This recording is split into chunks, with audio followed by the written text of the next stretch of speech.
Before the tattoos, before the dress codes, before Ja Morant started flashing weapons on IG Live.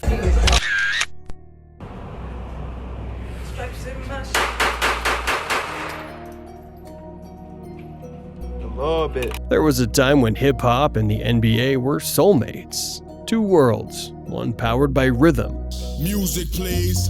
I dribble around like basketball. People call me 18. The other by rim-rocking highlights. Let me see your best.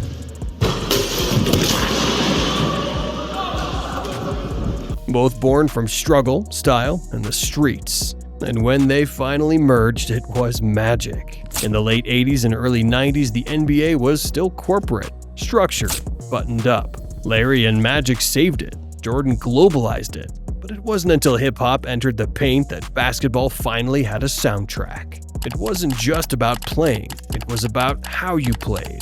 Jalen Rose. Enter Allen Iverson, the inflection point, a walking mixtape and sneakers. He didn't just listen to hip-hop, he was hip-hop. AI didn't ask for the culture's permission, he carried it onto the court. Baggy clothes, chains, tattoos, and a mentality that said, I'm not here to fit in, I'm here to stand out. By the early 2000s, the NBA's image had shifted. It wasn't MJ's clean-cut Gatorade era anymore. It was mixtapes, sneakers, and streetwear. And the league had exploded.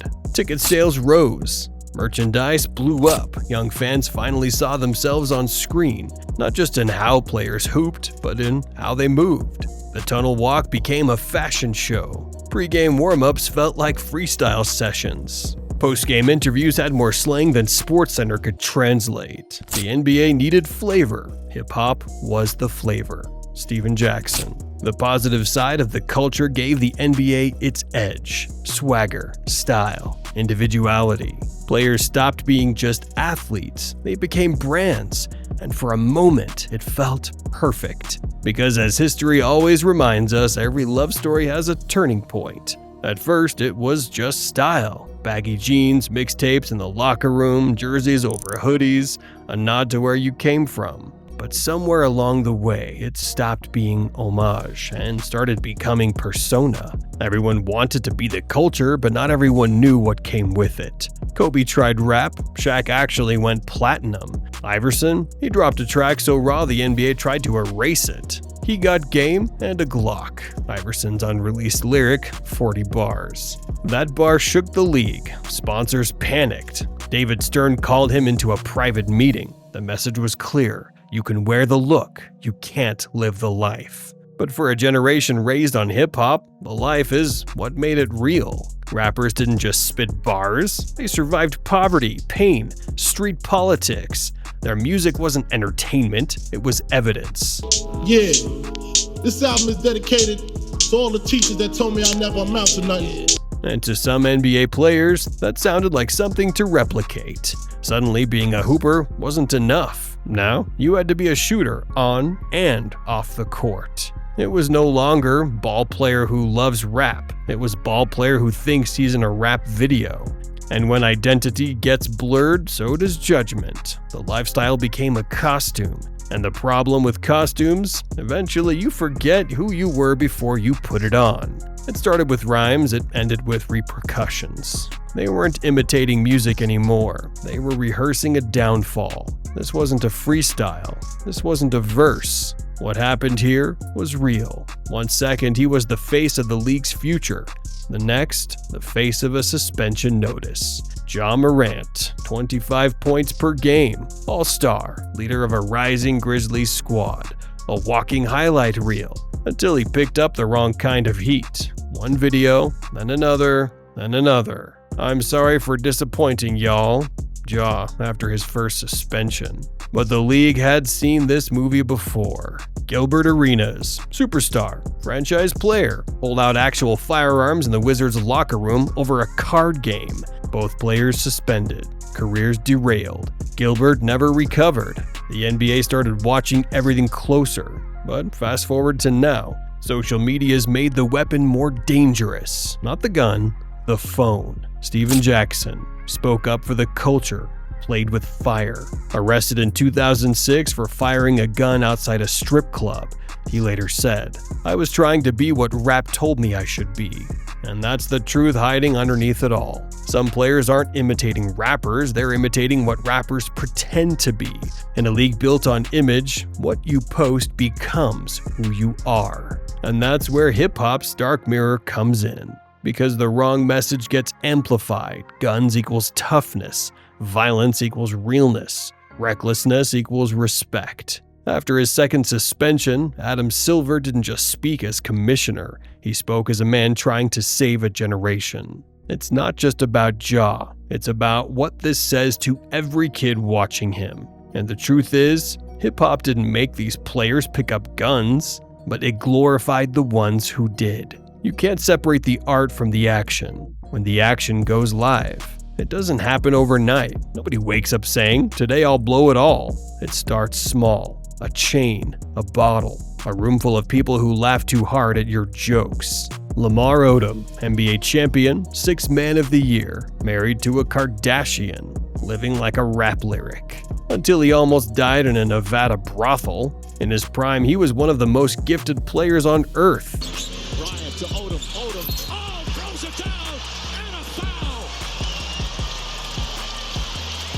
And the Lakers have their largest lead of the game. But off the court, he was addicted to everything: sex, drugs, chaos, validation, and the pressure to stay relevant only made the fall faster. They didn't treat him like a human, they treated him like a headline. Then there's J.R. Smith, tattooed sniper, certified bucket. But what's the first thing you think of? He wasn't a joke, he was a warning. Too many players got addicted to being the character, not the competitor. And it's not just stars. Malik Beasley, gun charges, jail time, lost his family when chasing clout on IG. Delonte West once dropped 20 on LeBron, later filmed barefoot babbling in the street. Mental illness, yes, but also the weight of trying to live two lives. The rockstar life looks beautiful until the lights shut off. And then it's just you and the silence. Because once the brand takes over the man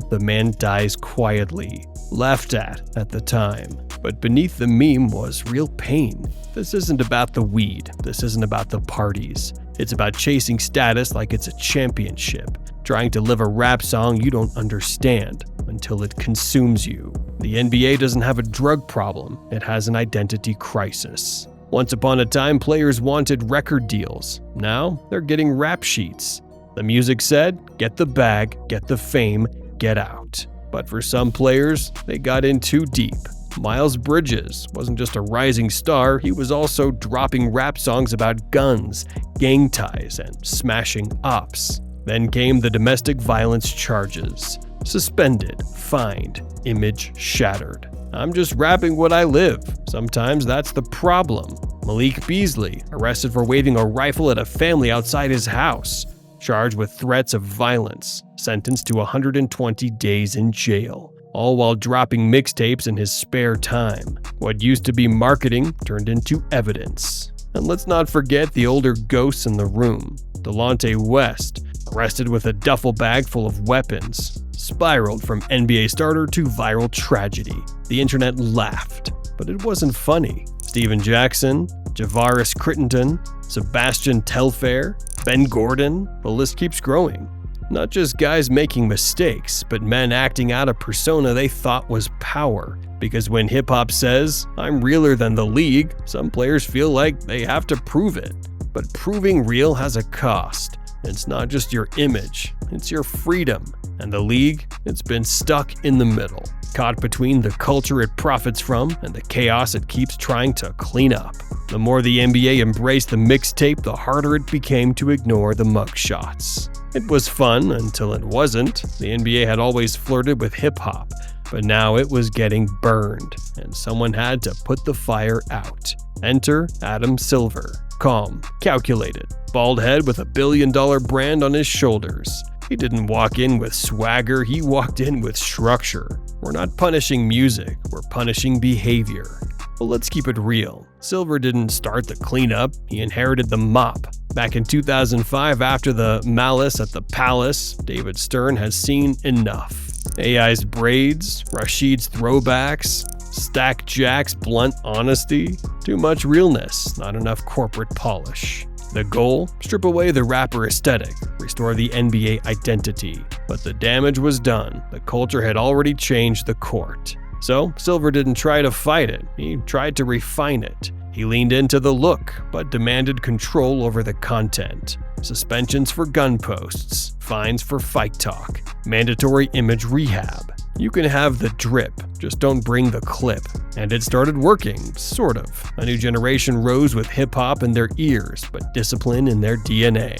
Not because they feared the league, but because they watched what happened to the last ones who didn't. Silver's not anti-hip-hop, he's anti-havoc. And the NBA? It's not trying to erase the culture, it's trying to control the narrative. The league doesn't want less culture, it just wants less casualties. Hip-hop made the NBA louder, bolder, faster, cooler. But somewhere in the noise, the line blurred. You can't celebrate the culture and condemn the consequence. But that's what the league's been trying to do, dance with fire without letting it burn the house down. So, here we are, 1 foot in the studio, 1 foot in the locker room, one hand on a mic, one hand on a contract. The question isn't if the NBA and hip-hop can coexist. They already do. The question is, who's driving? Because influence is never neutral. Hip-hop teaches power, but it also glorifies pain. The NBA needs personality, but not at the cost of professionalism. One wrong lyric in the wrong mind, one wrong video in the wrong moment, and suddenly it's not just the culture clashing with the league, it's the league crashing into itself. But here's the realest part. Hip-hop never asked to be the villain. And the NBA, it's not trying to be the victim. They're both reflections of where we came from. If the league wants to thrive, it can't run from the culture. It has to understand it, guide it, shape it, respect it, but never, ever fake it. Because when the chain starts choking the player, it's time to take it off.